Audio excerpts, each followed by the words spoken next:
నిజాన్ని ఎంతకాలం దాచగలం అత్తయ్య గారు? సాగర్ ప్రదీప్ ఎక్కడున్నారో తెలీదు.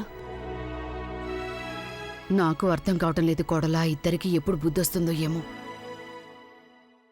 సాగర్ ఇవాళ హోళీ పండుగ, ఈరోజు నువ్వు ఖచ్చితంగా వెళ్ళి తీరాలి. లేదత్తయ్య, నేను అసలు వెళ్ళను. నువ్వైనా నచ్చజెప్పు సాగర్కి. వాళ్ళు తనకి తల్లిదండ్రులు కదా, ఎంత బాధగా ఉంటుంది వాళ్ళకి. ఇరుగు పొరుగు వాళ్ళు, బంధువులు అంతా ఇంటికొచ్చుంటారు. అందరూ అడుగుతారు, వదిన అన్నయ్య వాళ్ళకేం సమాధానం చెప్తారు? సాగర్ ఏడంటే ఏం చెప్తారు? మాట్లాడు ప్లీజ్, వెళ్ళు. సాగర్, నా ఉద్దేశంలో ప్రభావతి గారు అంటుంది కరెక్ట్. నువ్వింటికి వెళ్లాల్సిందే. నువ్వు వస్తావా మరి? గంగ ఎక్కడుండదో సాగర్ అక్కడుండడు. నువ్వు వస్తానంటే నేను వస్తాను, లేదంటే నేను అసలు వెళ్ళను.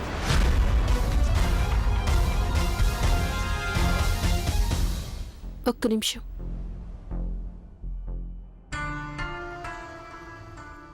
సాగర్, ప్లీజ్ నా మాట వినిపించుకో. నాకు తెలుసు నీకు మీ అమ్మా నాన్నల మీద చాలా కోపంగా ఉందని.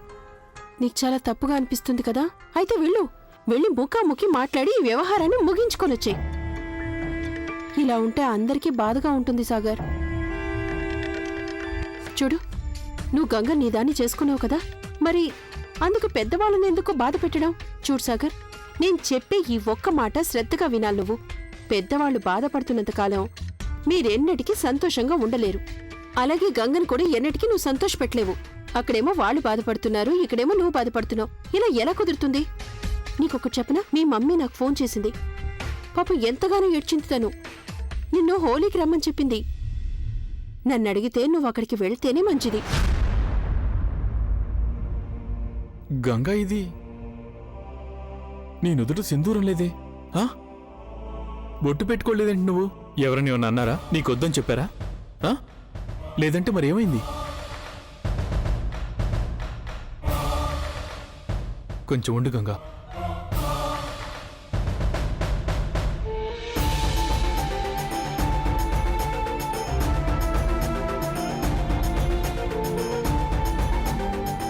గంగా, ఎల్లప్పుడు దీన్ని నుదుటను పెట్టుకుని ఉండు. ఇది నీ సాగర్ చేసిన వాగ్దానం. నిన్నెన్నటికీ విడవనన్న వాగ్దానం.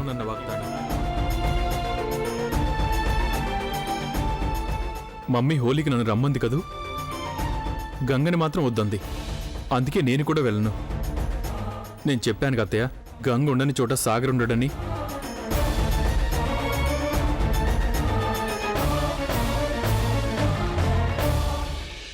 మాధవి, మాధవి, వియ్యాల వారు రంగు పూస్తానంటే వద్దన్నావు. పోన్లే, నేను పూస్తాను రంగు.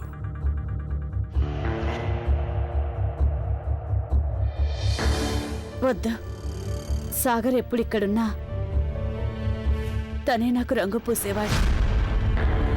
అయినా ఈ ఏడాది కూడా తను ఇంట్లో లేడు.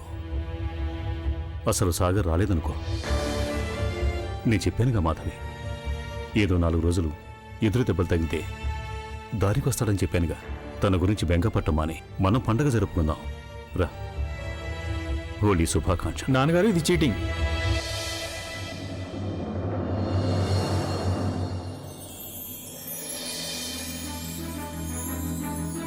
మమ్మీకి ఎప్పుడు ముందుగా రంగు పూసేది నేనే కదా.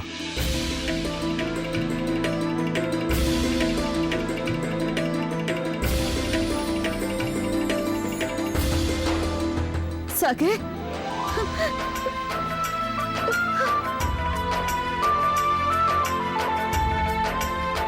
నాకు తెలుసు నువ్వు వస్తావని.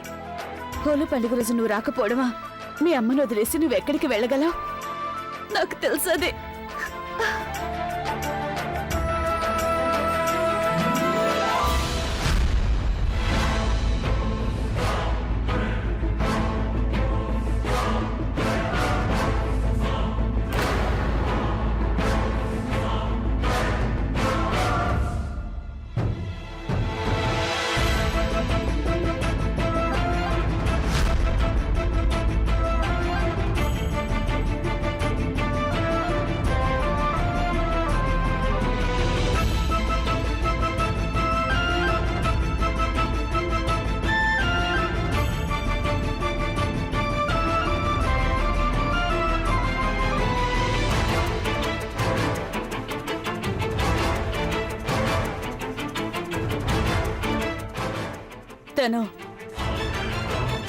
తనెందుకు వచ్చింది? తను మళ్ళీ ఇక్కడికి ఎందుకు వచ్చింది?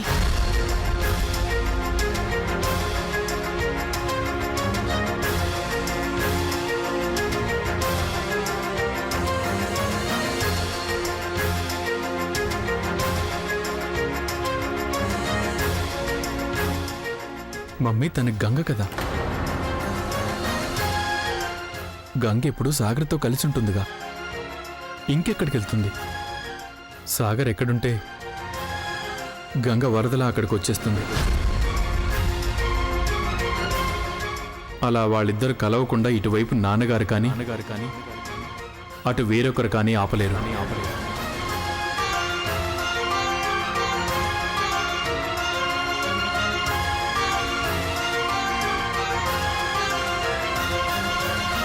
ఒకసారి సాగరంలో గంగ కలిశాక ఎవరైనా ఎప్పుడైనా జల్లెడ పట్టి దాన్ని అసలు వేరు చేయగలుగుతారా?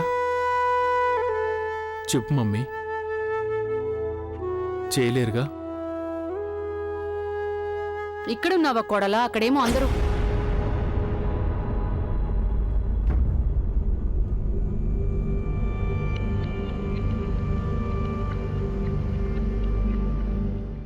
సాగర్, ఈ పండుగ రోజున సుప్రియ వాళ్ళ అమ్మా నాన్న వచ్చారు. నువ్వు ఇలా రభస చేయకు. ఇక్కడి నుంచి తన్ని వెళ్ళి పొమ్మని చెప్పు.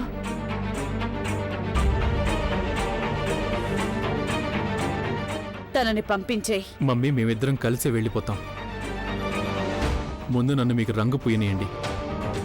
వద్దు సాగర్, ఈ పిల్లెక్కడున్నంతసేపు నీ చేత రంగు పోయించుకోను. బాగుంది మమ్మీ. ఎన్నో ఏళ్లుగా జరుగుతున్న ఆనవాయితీనే వద్దంటున్నారు మీరు. ఎందుకని? కేవలం ఇందువల్లేగా. ఇవాళ మీ అబ్బాయి సాగర్ మీ ఇష్టప్రకారం చేయనందువల్లనేగా. కట్టిపెట్టి నీ రభస చాలా దూరం పోయింది. రభస? నాన్నగారు, ఇంకా రభస ఆరంభమే కాలేదు.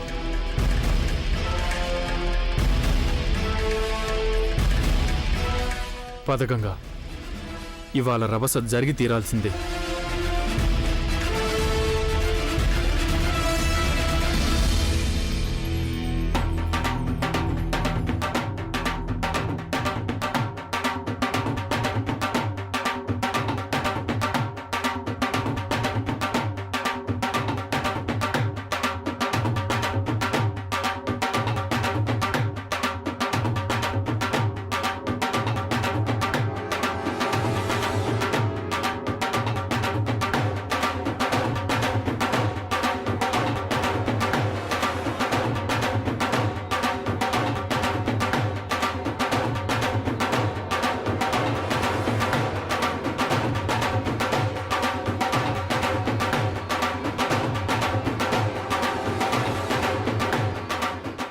ఏమైందక్క?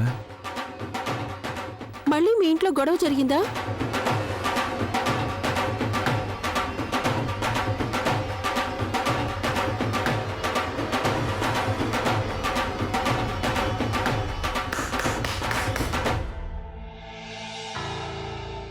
అందరు కొంచెం శ్రద్ధగా నేను చెప్పేది వినండి ప్లీజ్. ఈరోజు హోలీ పండుగ సందర్భంగా నేను మీ అందరి ముందు ఒక నాటకం ప్రదర్శించాలనుకుంటున్నాను. ఆ నాటకం పేరేమిటంటే జడ్జి గారి యొక్క న్యాయం. సాగర్, ఏం చేస్తున్నావు నువ్వు?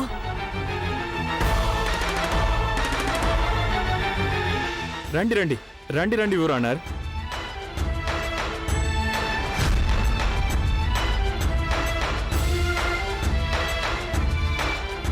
ఈరోజు మీ కోర్టును నిర్వహిద్దాం. చూస్తున్నారుగా మీరంతా? చూస్తున్నారుగా? ఇక చూడండి. ఇవాళ నిరంజన్ చతుర్వేది గారి యొక్క న్యాయస్థానంలో వారు న్యాయం చేస్తారనే ఆశతో నిలబడున్నాడు వారి కుమారుడైన సాగర్ చతుర్వేది.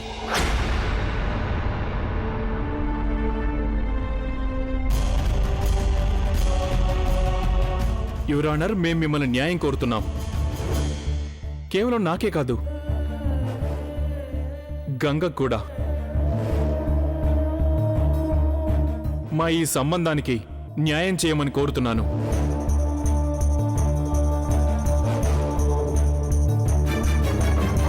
ఆ సంబంధం ఏంటంటే ఒక్కోసారి ఆయన దాన్ని అంగీకరించడానికే ఒప్పుకోరు. ఒక్కోసారి దాన్ని ఎంత నిర్లక్ష్యం చేశారంటే అది అసలు సంబంధమే కానట్టుగా. ఇంకా ఎన్నాళ్ళేలా జడ్జి గారు?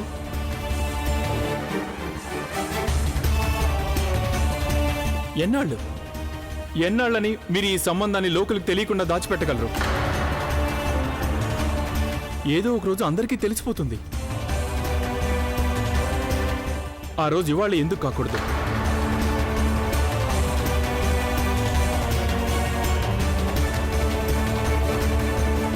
ఒకప్పుడు చాలా పెద్ద వకీలు మీరు. అందరూ వీరిని న్యాయానికి మారుపేరని అంటూ ఉంటారు, అవునా? అయితే ఇక మీరే చెప్పాలి జడ్జి గారు. ఎప్పుడైతే నేను ఇంకా ఈ గంగ మేం ఒకరికొకరం మనస్ఫూర్తిగా సొంతమయ్యాం, మేమిద్దరం ఇప్పుడు మేజర్స్. ఇప్పుడు మా జీవితాల నిర్ణయం మేము స్వయంగా తీసుకోవచ్చు. మా ఇద్దరిలో ఏ ఒక్కరు కూడా ఈ సంబంధానికి గాను ఇంకొకరిని బలవంతం చేయలేదు, అలాగే ఎలాంటి ఒత్తిడిని తీసుకురాలేదు. మరి న్యాయానికి సంబంధించిన ఏ గ్రంథంలో దీని గురించి రాసిందో మీరు చెప్తారా?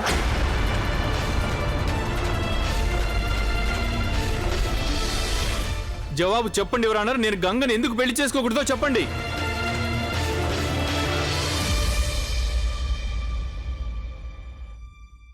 చాలు సాగర్, ప్లీజ్ అలా అంటున్నావెందుకు నువ్వు? నా మనసు గంగకే సొంతం ఎవరన్నారు. నేను పీల్చే శ్వాస గంగది, నా జీవితం కూడా గంగదే.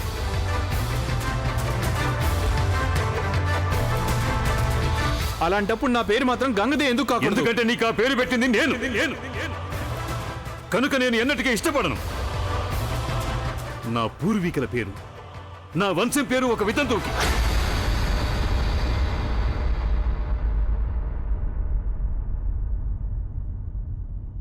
సొంతం కాకూడదు.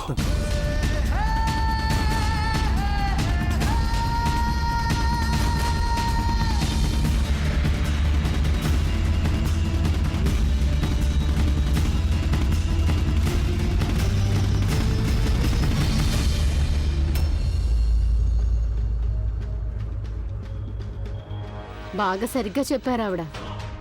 ఈ చతుర్వేదుల వంశం ఎక్కడా, ఆ వితంతువు ఎక్కడండి? దయచేసి ఏం మాట్లాడకు. ఇది వాళ్ళ కుటుంబ వ్యవహారం, మధ్యలో మనం మాట్లాడాల్సిన అవసరం ఏం లేదు. విన్నారా మీరంతా? ఆంటీ, మీరు కూడా విన్నారా ఆయన ఏమన్నారో? రాఘవంకులు ఆయన ఏమన్నారో మీరు కూడా విన్నారుగా. వీరు ఆ జడ్జి గారే కదా. వీరు కోర్టులో కూర్చొని పెద్ద పెద్ద తీర్పులు చెప్తుండేవారు. చట్ట సంబంధ గ్రంథాలు అన్ని సెక్షన్స్ వారికి కంటతవచ్చు. ఈయన గారు ఒకే ఒక క్షణంలో ఏ నేరం ఏ సెక్షన్కి సంబంధించిందో చెప్పగలరు, అవునా? ఆ జడ్జి గారే కదా మీరు. కానీ ఆ చట్ట గ్రంథాల్లోనే ఉన్న ఒక ఇంపార్టెంట్ చట్టాన్ని మీరు తన సౌకర్యార్థం ఎంతో తేలిగ్గా మర్చిపోయినట్టున్నారు. ఇక నేనే చెప్తాను ఆ చాప్టర్ గురించి. చట్ట ప్రకారం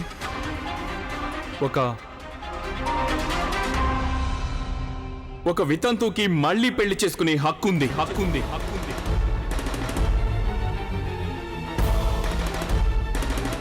కానీ మన ఈ జడ్జి గారు ఈ వితంతువుకి ఆ హక్కు ఇవ్వడానికి నిరాకరిస్తున్నారు.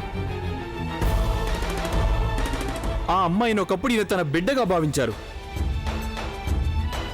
ఆ పిల్ల బాధ్యతని వీరు తన నెత్తిన వేసుకున్నారు. వారు చేసిన వాగ్దానాన్ని నిర్వర్తిస్తానని చాలా గొప్పగా చెప్పుకునేవారు వీరు, అవునా? చెప్పుకునేవారు కదా మీరు. ఇప్పుడు చెప్పండి, తేలిగ్గా పెద్ద హోదాతో కుర్చీ మీద కూర్చొని ఇతరులకి సలహాలు ఇవ్వటం తేలికే. తప్పొప్పుల తేడా చెప్పడం తేలికే. ఇలా తీర్పు చెప్పడం చాలా తేలికైన పని. కానీ తన వ్యక్తిగత జీవితంలో అవన్నీ అమలు చేయాలంటే ఎంతో కష్టంగా ఉంటుంది. నాన్నగారు, ఇవాళ గంగని కళ్ళలో కళ్ళు పెట్టి మీరు చూడలేకపోతున్నారు. ఆ సంగతి మీకు బాగా తెలుసు, అవునా? దేవుడా ఆపు చిన్న. దేనికి నానమ్మా? ఎందుకు ఆపాలి నేను?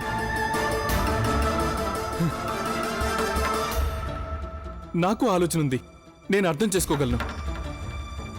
మీ అబ్బాయిని ఇలా మాట్లాడటం మీకు అసలు నచ్చటం లేదు కదూ? ఎలా నచ్చుతుంది?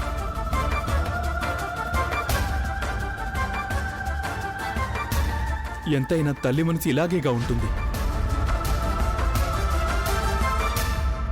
కానీ నానమ్మ, నేను నా విషయంలో ఇలా ఎందుకు జరుగుతుంది? నా తల్లిదండ్రుల మనసులు ఇలా రాయిలా ఎందుకు అయిపోయాయి?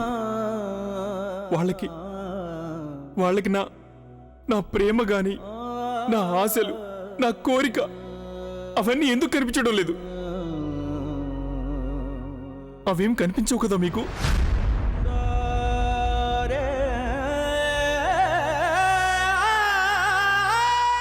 మీ ఇద్దరు చాలా పెద్ద ఉపకారమే చేశారు నాకు. మీ ఇంటి పేరు నాకు ఇచ్చి చాలా పెద్ద ఉపకారం చేశారు.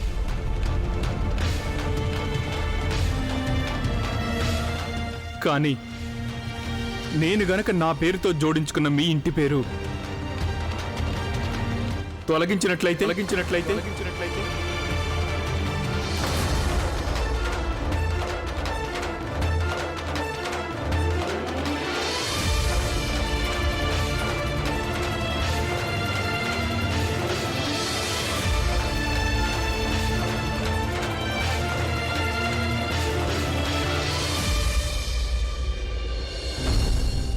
మీ తండ్రి ఇంటి పేరు వదిలేస్తావా?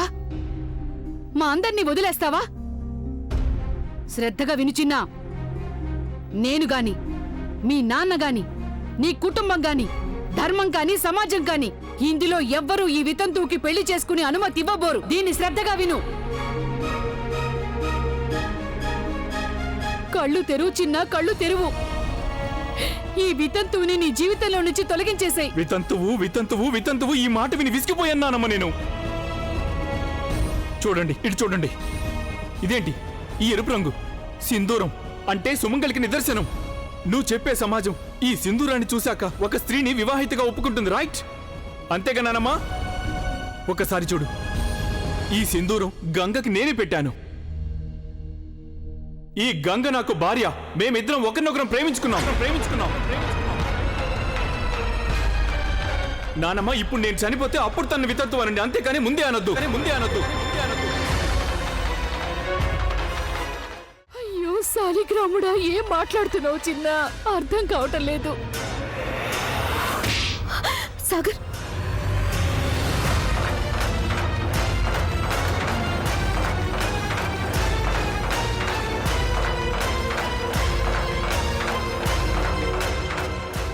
Out.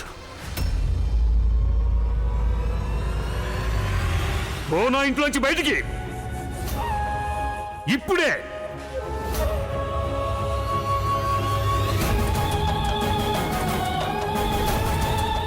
I said get out of here. లేదు నాన్నగారు, నేను ఇంకా ఒక పని చేయాలి. ఆ తర్వాతే నేను వెళ్ళిపోతాను. ఈ కుటుంబంలో ఇద్దరు కోడళ్ళకి ఇదే మొదటి హోలీ. రంగు పోయకుండా ఎలా వెళ్ళిపోతాను?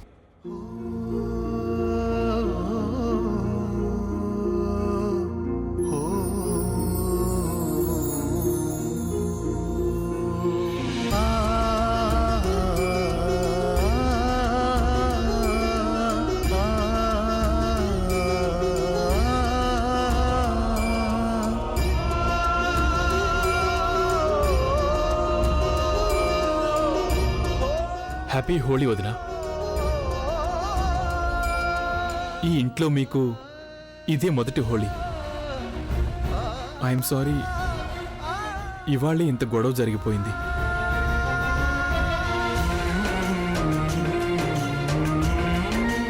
కానీ నేను మీకు మాటిస్తున్నాను, తప్పకుండా ఇవాళ లెక్క వేరే ఏదో ఒక రోజు తీర్చుకుంటాను నేను.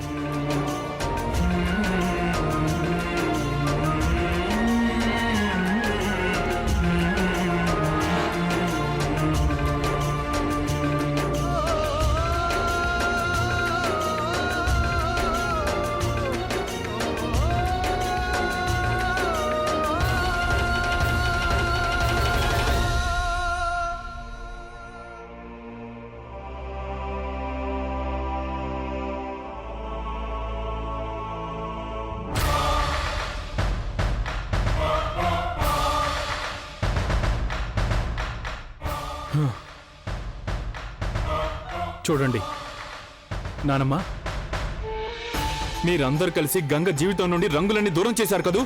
మీ పాతకాలపు ఆలోచనలు, మీ పనికి మాలిన నియమాలు, నిబంధనలు, పాతకాలపు సాంప్రదాయాల వల్లనే కదా ఇవాళ ఈ శూన్యమైన గంగ జీవితాన్ని నేను రంగులమయం చేస్తున్నాను.